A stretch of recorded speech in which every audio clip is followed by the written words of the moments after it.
Salut Christophe, Bonjour. merci d'avoir accepté mon invitation. Christophe, tu es médecin urgentiste au SAMU de Seine-Saint-Denis et conseiller régional d'Île-de-France apparenté La France Insoumise. Si j'ai voulu t'inviter, c'est que en tant que médecin, tu as un nouveau ministre de la Santé, François Braun, qui a le même métier que toi, qui est aussi urgentiste. Il a même déclaré dans sa première prise de parole au moment de sa prise de fonction, urgentiste je suis, urgentiste je reste. Il avait d'ailleurs été l'auteur d'une mission flash, comme ils disent, sur les urgences juste avant les élections. Enfin, il avait rendu son rapport juste avant les élections législatives. Comment tu accueilles cette nomination ? Déjà, je vais te contredire. Monsieur Braun, je l'appelle plus docteur. Là, il a changé de camp. Il est passé du mauvais côté de la force parce qu'en fait, il a été instrumentalisé par Emmanuel Macron avec cette fameuse mission flash qui n'est qu'une ressucée de propositions qu'il avait déjà faites il y a déjà quelques mois, quelques années.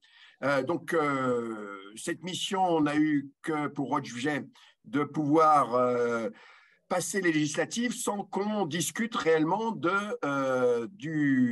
l'effondrement de notre système de santé et des alternatives qui auraient dû être au cœur de la campagne des législatives, à savoir, est-ce qu'on poursuit la politique d'Emmanuel Macron qui va nous conduire vers un système à l'américaine ou est-ce qu'on rétablit le service public avec un financement intégral par la sécurité sociale? Donc voilà, donc aujourd'hui, Monsieur Braun entérine dans ces mesures la fin du service public de santé, puisque valider la possibilité de fermeture des services d'urgence la nuit et de restreindre l'accès à un appel au centre 15, c'est une catastrophe, c'est une rupture des services publics. Et là, pourquoi je ne l'appelle plus médecin? Parce qu'il sait que, comme moi, nous avons pour cela des études françaises internationales qui montrent que pour assurer la sécurité des citoyens, il faut que tout citoyen, dans un pays comme le nôtre, avec une densité de population assez importante, on n'est pas au fin fond des États-Unis, tout citoyen doit être à moins de 30 minutes d'un service d'urgence ouvert 24 heures sur 24, 365 jours par an. Autrement, il y a ce qu'on appelle pudiquement une perte de chance par défaut de moyens, mais une perte de chance par défaut de moyens, ce sont des morts potentiellement évitables. Alors, donc tu parles là de sa mission flash. Il a quand même dit dans son discours introductif tout notre système de santé est à bout de souffle. Est-ce que ça, c'est quand même un constat que tu partages? Et donc, ensuite, sur la base de ce constat, il va faire des propositions qui ne vont pas forcément être les mêmes que toi, mais enfin que les tiennes, ou que celles de la France Insoumise, ou que celles de la gauche d'ailleurs plus généralement. Mais quand même, ce constat du système de santé à bout de souffle, tu partages. Non, mais tout le monde est obligé de le partager. Autrement, il serait pris pour un débile fini, surtout s'il est médecin. Enfin, voilà, tout le monde se rend bien compte. C'est la réalité. Énoncer la réalité des faits, bon, on ne peut pas considérer que c'est quelque chose de positif. Ou alors, je veux dire, ça serait plutôt le contraire qui serait catastrophique. Continuer à nier le fait qu'aujourd'hui, 6 millions de Français n'ont plus de médecin traitant, dont 600 000 personnes atteintes de ce qu'on appelle les affections de longue durée, c'est-à-dire les maladies chroniques. Le fait qu'aujourd'hui, non seulement les services d'urgence ferment, mais ce sont des maternités qui ferment. On ne sait pas où vont accoucher un certain nombre de femmes cet été. J'étais de garde samedi en Seine-Saint-Denis. Les deux plus grosses maternités du département, la maternité de Saint-Denis et la maternité de Montreuil, ne pouvaient plus accueillir de femmes. On nous demandait de diriger les femmes qui avaient leur dossier, qui devaient accoucher dans ces maternités, vers d'autres maternités. Voilà. On a vu ce qui s'est passé à Nevers il y a quelques semaines. La dernière maternité du département de la Nièvre qui ferme et on envoie les femmes accoucher à Dijon. Donc, ça, c'est si on nie cette réalité, on n'est pas capable d'accepter un poste de ministre. Donc, il est obligé de prendre en compte cette réalité. Bon, donc, mais ce n'est pas parce qu'on fait un constat qu'on règle le problème. Et là, j'insiste, nous connaissons la feuille de route de M. Braun. Sa feuille de route, ce sont ses 41 propositions. Dans ces 41 propositions, j'en ai cité une qui est la plus emblématique, la possibilité de fermeture des urgences la nuit. Il faut savoir que depuis hier, depuis la nomination de M. Braun hier, aujourd'hui, plusieurs agences régionales de santé mettent en œuvre cette procédure. Ce matin, j'ai lu donc la directive pour la Sarthe. Toutes les urgences de la Sarthe, tous les services d'urgence seront fermés la nuit. Il faudra avoir un sauf-conduit après avoir appelé le 15 pour pouvoir rentrer dans les urgences. Or, il faut savoir que les SAMU aujourd'hui, les SAMU centre 15 ne sont pas dimensionnés pour accueillir des appels supplémentaires. Moi, là, le week-end dernier, dans mon SAMU, nous avons eu plus d'appels que d'habitude parce que bon, les Français sont des bons citoyens. On leur met sur les panneaux lumineux dans les villes, la presse dit ne venez plus aux urgences, appelez le 15, les gens appellent le 15, ils s'excusent même. Mais on avait un taux de décroché dans la minute, ce qui est le critère de qualité, qui était inférieur à 10%. C'est-à-dire l'appel pour arrêt cardiaque, il pouvait attendre avant qu'on décroche 4 ou 5 minutes. Quand on sait que chaque minute compte quand il y a un arrêt cardiaque, c'est catastrophique. Hein, c'est-à-dire que oui, il a dit on va embaucher des assistants de régulation médicale. Mais je voudrais rappeler à M. Braun, il a participé justement à la définition de ce qu'était un assistant de régulation médicale et à la mise en place d'une véritable formation après le scandale de Strasbourg, l'affaire Naomi Musenga. On ne s'improvise pas assistant de régulation médicale au SAMU comme ça du jour au lendemain avec 15 jours de formation. Ce n'est pas sérieux. Voilà. Donc, M. Braun est en fait le faire-valoir médical de M. Macron pour poursuivre l'opération de destruction des services publics. Et là, je voudrais insister, c'est que c'est une stratégie qui est une stratégie de long terme des libéraux et accélérée par M. Macron. C'est-à-dire qu'on détruit en ce moment 2 grands services publics qui, jusqu'à présent, étaient essentiellement financés par des crédits publics, l'éducation et la santé. Donc, c'est assez simple. On dégrade le service public et donc, pour les gens qui peuvent se le payer, on essaye d'avoir le mieux pour son gamin. On se rend compte que l'école publique à côté de chez soi n'est pas de bonne qualité. On va mettre ses enfants dans une école privée. La même chose pour la santé. L'hôpital public à côté de chez moi est très dégradé. Je vais essayer de chercher la clinique. Et pour avoir accès à la clinique, il faut que je prenne une assurance. Et en fonction du niveau d'assurance que je prends, j'aurai des prestations plus ou moins de qualité. Voilà, c'est la logique du système des États-Unis. Et M. Macron ouvre le marché de la santé à ses amis. Et d'ailleurs, une partie de la classe politique qu'il représente, un jour, ils sont députés ou ministres et le lendemain, ils sont dans le conseil d'administration d'une société commerciale. Voilà, c'est ça la réalité.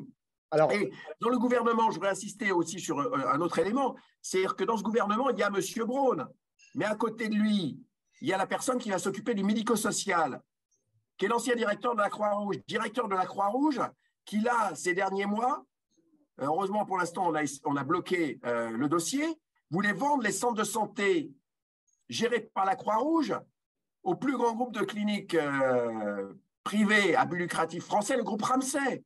Voilà les gens qu'on nous met en place. Donc, il va falloir se révolter parce que ce n'est pas possible qu'on les laisse continuer à détruire le service public de santé.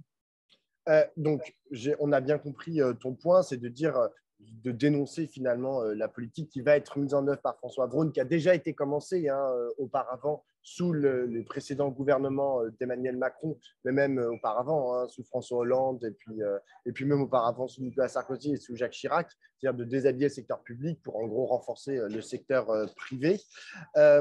Du coup, une des réponses que vous faites à la France Insoumise, et j'imagine que tu partages, c'est d'augmenter les moyens pour le service public de santé, pour des plus gros salaires, pour plus de personnel, pour plus de moyens techniques. Comment est-ce que tu imagines que avoir plus de moyens pour la santé publique, est-ce que tu imagines que c'est une fin en soi, ou est-ce qu'il faut quand même aussi pratiquer des changements structurels en fait dans notre système de santé actuel? Pablo, toi, tu es bien formaté par tes collègues journalistes de la pensée unique. Voilà, exactement. Voilà. Non, on ne réclame pas uniquement plus de moyens. On réclame, parce que ça ne sert à rien de mettre plus de moyens si c'est pour enrichir les cliniques privées, l'industrie pharmaceutique. Non, il faut plus de moyens, mais dans un autre système pour mieux utiliser ces moyens. Il est clair aujourd'hui que la faillite de notre système de santé est liée au fait qu'on a maintenu une dualité mixte public-privé dans notre système, qui a bien fonctionné pendant un certain temps, mais qui aujourd'hui doit être radicalement changé. On ne peut plus conserver des cliniques privées à côté d'hôpitaux privés, on ne peut plus conserver la médecine libérale telle qu'elle existe aujourd'hui, qui repose sur des principes qui datent des années 20 du siècle dernier.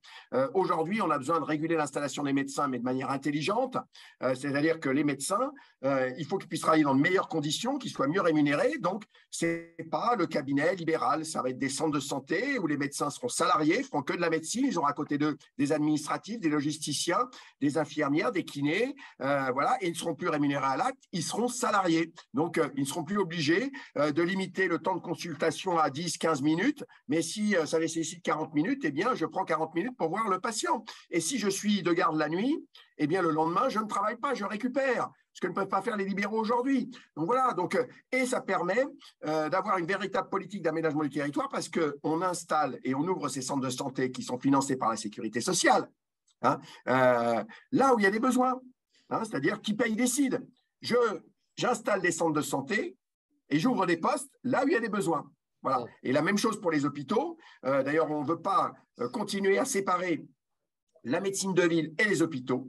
On veut des services publics territoriaux de santé, voilà, qui permettent d'avoir une offre de soins globale, que l'on soit résident en EHPAD, où on a besoin d'un médecin la journée et d'une infirmière la nuit, ce qui n'existe pas aujourd'hui. On a besoin d'un médecin dans une structure qui puisse traiter les petites urgences. Aujourd'hui, plus aucun médecin fait des points de suture. Il n'y a pas besoin d'aller aux urgences de l'hôpital pour faire 3 points de suture. Et on veut des médecins qui aient des outils techniques. C'est-à-dire un médecin aujourd'hui qui ne fait pas d'électrocardiogramme, qui n'utilise pas le stéthoscope moderne, qui est l'échographe de base que tout le monde utilise aujourd'hui, et qui n'a pas le petit outil qui est de cette taille-là, dans lequel on met une goutte de sang et qui permet d'avoir des examens biologiques de débrouillage, on ne fait pas de la bonne médecine. Mais pour avoir ça, ce n'est pas au médecin de se payer son outil de travail. Voilà, donc ce n'est pas à lui d'investir dans du matériel. Ça doit être la structure dans laquelle il travaille qui lui fournit ce matériel, qui l'entretient. Et lui, il fait de la consultation, de la médecine.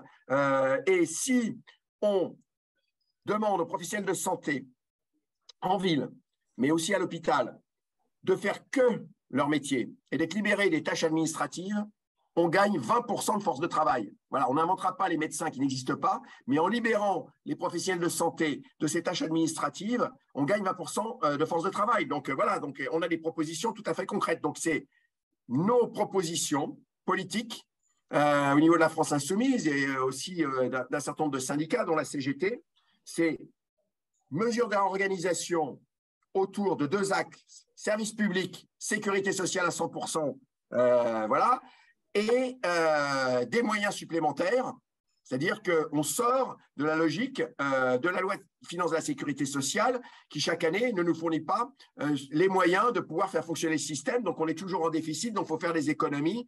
Et on voit bien où nous ont mené ces plans d'économie au fil du temps, c'est-à-dire un système qui est en train de s'effondrer. Alors, juste, tu as commencé là, ta dernière prise de parole en disant c'est pas possible en fait d'avoir des hôpitaux publics à côté de cliniques privées. Mais du coup, qu'est-ce qu'on fait en fait de notre réseau aujourd'hui de cliniques privées? On l'interdit, on les ferme? On est tout à fait cohérent, hein, c'est-à-dire que qui paye la sécurité sociale? Donc, on a changé de monde. Les cliniques privées, quand il y avait la dualité hôpital-clinique, c'était des médecins qui étaient propriétaires, c'était leur outil de travail, on avait le choix entre la clinique et l'hôpital, bon, c'était du petit artisanat. Aujourd'hui, les groupes de cliniques, les groupes d'EHPAD, ce sont des grands conglomérats capitalistes internationaux qui aujourd'hui viennent faire leur beurre sur l'argent de la sécurité sociale. On a vu avec le scandale d'Orpea. Donc, ce qu'on demande, nous, c'est que pour avoir l'agrément sécurité sociale, c'est-à-dire pour avoir des subsides de la sécurité sociale, on ne peut pas être dans le secteur privé à but lucratif. C'est soit le privé à but non lucratif, c'est-à-dire l'économie sociale et solidaire, soit le public. Et là, on a une revendication immédiate concernant le scandale d'Orpea. Ouais, bon, avant d'imaginer qu'on transforme le système, c'est que là, il y a un scandale avec effectivement il y a eu un préjudice financier de la sécurité sociale et de l'État, puisqu'ils ont fraudé au niveau des impôts.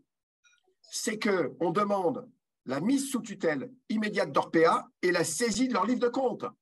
Voilà. Parce que là, qu'est-ce que propose le gouvernement? On apprend hier que M. Guillaume Pépi, ancien PDG de la SNCF, qui a un certain vernis social, enfin, il se targue d'avoir un certain vernis social, va devenir le PDG d'Orpea. Mais c'est scandaleux. Mise sous tutelle d'Orpea, saisie de leur livre de compte. Et on regarde tout ce qu'ils nous ont volé depuis 20 ans et on les fait rembourser. Voilà. Avant d'envisager ce qui est une revendication politique, mais on peut avoir le débat là-dessus dans la nouvelle Assemblée nationale, avant qu'ils soient sortis du secteur privé à but lucratif, les EHPAD, les cliniques privées. Et ce qu'on demande aujourd'hui, au regard de la gravité de la situation, c'est qu'on a la chance d'avoir une Assemblée nationale où il va y avoir des débats. Il n'y a pas de majorité. Eh bien, il y a deux priorités pour nous, le pouvoir d'achat et le système de santé. C'est-à-dire qu'il y a un débat sur le système de santé et que ça soit effectivement programme contre programme. Le programme de M. Macron qu'on dénoncera et qui sera soutenu par la droite et par le Rassemblement national, qui est un programme de système à l'américaine, ou ce qu'on préconise nous, c'est-à-dire le service public, dans le cadre de l'aménagement du territoire, pour que tout citoyen ait à sa disposition voilà, un médecin à proximité, un hôpital, et un financement intégral par la sécurité sociale. Aujourd'hui, si on supprime, et ça c'est dans le programme de la France Insoumise et de la NUPES, supprimer les assurances maladies complémentaires, si on supprime les assurances maladies complémentaires, il y a des frais de gestion. On gagne quasiment 8 milliards d'euros. Donc, ce n'est pas de l'argent, c'est de l'argent supplémentaire sans qu'on augmente les cotisations. Déjà, on peut encadrer l'industrie pharmaceutique et on va gagner de l'argent. Hein. Les génériques, c'est de la foutaise. Il n'y a pas besoin des génériques. Il y a une molécule, je prends le paracétamol, c'est l'efferalgan ou le doliprane, quelle que soit la couleur de la boîte, c'est la même molécule, et ben c'est un prix unique. Voilà. La seule différence, c'est si c'est un cachet classique, c'est tel prix. Si c'est un cachet effervescent qui coûte un peu plus cher à produire, ça sera un prix un petit peu supérieur. Mais il n'y a aucune raison que les génériques qui soient moins chers que le médicament qui est du nom de marque, etc. Enfin, je veux dire, c'est le même processus de production. Et il faut qu'on encadre l'industrie pharmaceutique avant qu'on puisse créer un pôle public du médicament et qu'au niveau de l'Organisation mondiale du commerce, on aille beaucoup plus loin que ce qui a été là difficilement obtenu, c'est-à-dire quelques arrangements pour des levées partielles de brevets. On veut la levée totale des brevets sur les médicaments qui sont essentiels pour la population mondiale. J'ai une dernière question, Christophe. On nous parle beaucoup en ce moment d'un regain du Covid-19. Est-ce que d'une part, tu penses qu'il y a un nouveau risque en fait, de saturation cet été des établissements médicaux? Et surtout aussi, le 31 juillet, ce sera théoriquement la fin de l'état d'urgence sanitaire, sauf s'il y a une nouvelle loi. Et la majorité a exclu un retour du pass vaccinal. Est-ce que c'est une bonne chose selon toi ou c'était un instrument, enfin, c'est se passer potentiellement d'un instrument qui genre est pas hyper efficace ou efficient, mais voilà, qui restait non, un outil. C'est pas un instrument efficace, ni au niveau médical, ni au niveau de la santé publique au sens large. C'est-à-dire qu'on voit bien que la politique autoritaire du gouvernement, l'imposition du pass vaccinal a été contre-productive dans notre pays par rapport à des pays qui ont eu une politique beaucoup plus souple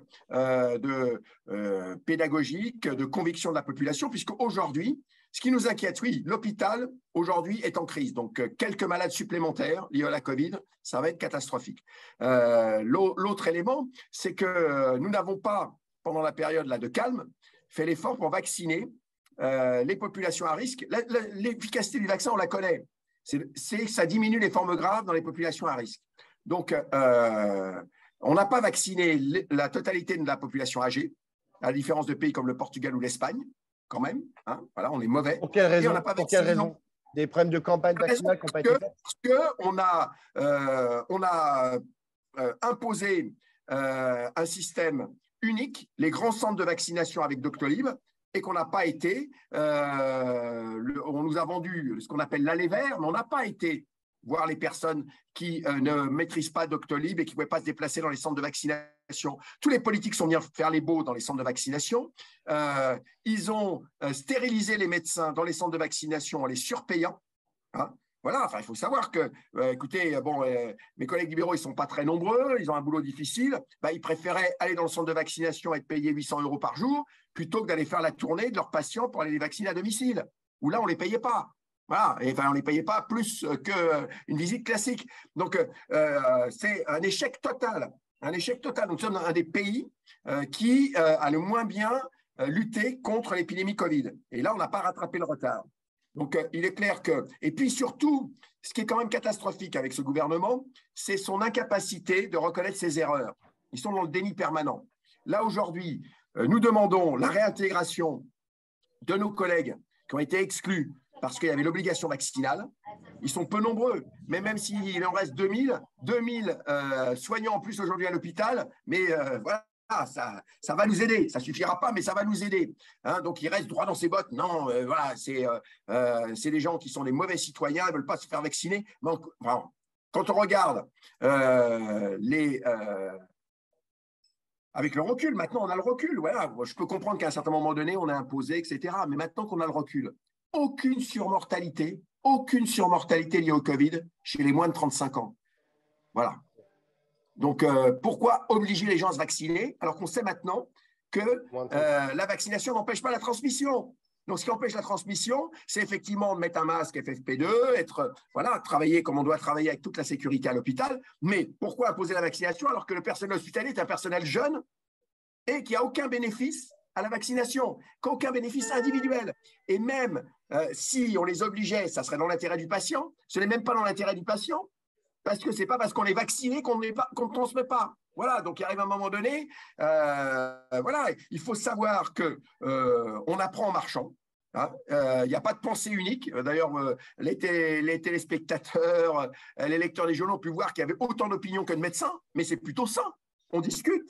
Et puis, à un certain moment, moi, je reconnais qu'au tout début de l'épidémie, j'ai dit des conneries. Voilà. Je ne pensais pas qu'effectivement, il y aurait cette diffusion mondiale aussi rapide. Mais finalement, a posteriori, ça a été, on pouvait craindre le pire, mais finalement, cette épidémie, elle n'a pas été aussi catastrophique qu'on pouvait le craindre au départ. Hein, voilà, donc il y a effectivement une mortalité élevée, mais qui est concentrée sur certaines populations. Donc voilà, donc maintenant, il faut s'adapter. Sur le temps que le virus va continuer à circuler encore pendant 4-5 ans. Donc, il va falloir s'habituer à vivre avec, prendre des précautions, mais que ce soit pour les virus ou pour le changement climatique, il va falloir apprendre à vivre différemment. Porter un masque quand on est personne à risque dans les transports en commun, pas que quand le virus circule, mais comme l'on fait dans les pays asiatiques en permanence, en particulier l'hiver, quand il y a beaucoup de virus qui circulent, pas l'été quand il fait très chaud, mais l'hiver quand il y a beaucoup de virus qui circulent. Mais bon, là, le coronavirus circule aussi l'été. Et puis, pour les périodes de forte chaleur, apprendre le mode de vie des pays du sud de l'Europe ou d'Afrique du Nord. C'est-à-dire qu'aux heures chaudes de la journée, on reste à l'ombre chez soi. On ne va pas se mettre sur la plage. Voilà, hein, on met des vêtements amples. Voilà, c'est pas pour rien si c'est pas traditionnel les pays qui portent des vêtements longs et amples, y compris chez les hommes, et qui en permanence ont quelque chose sur la tête.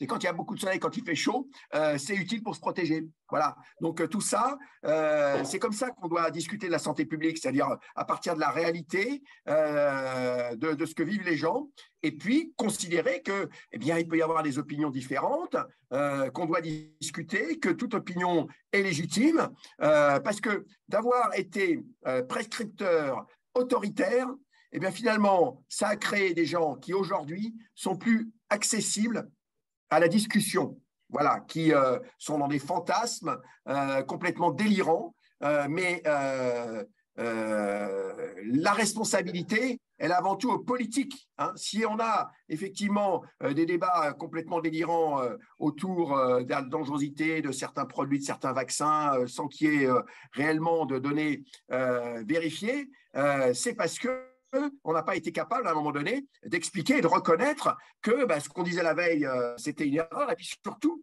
on a laissé l'industrie pharmaceutique faire ce qu'elle veut. Moi, je suis aujourd'hui dans une situation en tant que médecin catastrophique par rapport aux médicaments que je prescris, les nouveaux médicaments, parce que le secret des affaires, aujourd'hui, la loi sur le secret des affaires votée par M. Macron est supérieure à la santé publique. C'est-à-dire que nous n'avons pas accès à l'ensemble des données des études qui sont faites par les labos, parce qu'une bonne partie de ces données sont couvertes par le secret des affaires. Ça, c'est une loi qu'il faut supprimer immédiatement. Voilà. Apprendre en marchant, donc, et puis réorienter à chaque fois les politiques publiques en fonction des nouveaux contextes, des nouvelles données, etc. J'espère que ce que tu dis, d'ailleurs ce que tu dis à la fois sur les réseaux sociaux et dans les médias, saura être entendu. Merci beaucoup, Christophe.